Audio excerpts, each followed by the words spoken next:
Metto i colori che mi piacciono di più, o tipo da come tipo sono ispirata, e magari colori vivaci o colori tristi, e dopo con la spatola li sfumo. Se l'arte si può raccontare, così Irene Gemin racconta la sua arte, che ha del prodigioso guardando queste opere, ma anche ascoltando chi d'arte se ne intende. Ma perché questi quadri di una bambina di 10 anni sono arte?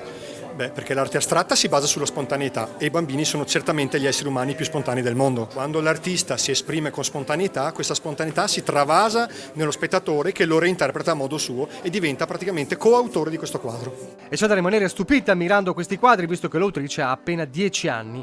Un'arte da sabato esposta nella prima personale di Irene, che molti indicano già come una bambina prodigio. Io amo moltissimo l'arte moderna e quindi l'astrattismo, e vedere l'interpretazione dell'anima così pura e così, come diceva il maestro prima, più decisa della nostra, di una bambina è fantastico. Ricordati che ti hai visto in una città magica, portala sempre nel cuore, perché tutti quelli che ci hanno preceduto meritano di essere ricordati. Stupiti sia per tecnica che per accostamento di colori, subito notati da chi d'arte se ne intende. Io l'ho scoperta per puro caso nelle gallerie di un centro commerciale dove era ospite per l'esposizione.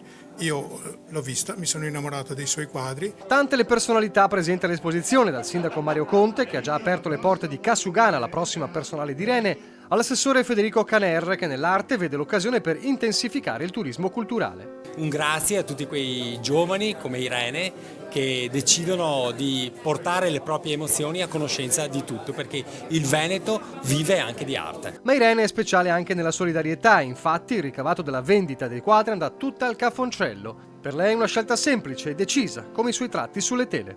Perché è bello aiutare delle persone che sono in difficoltà.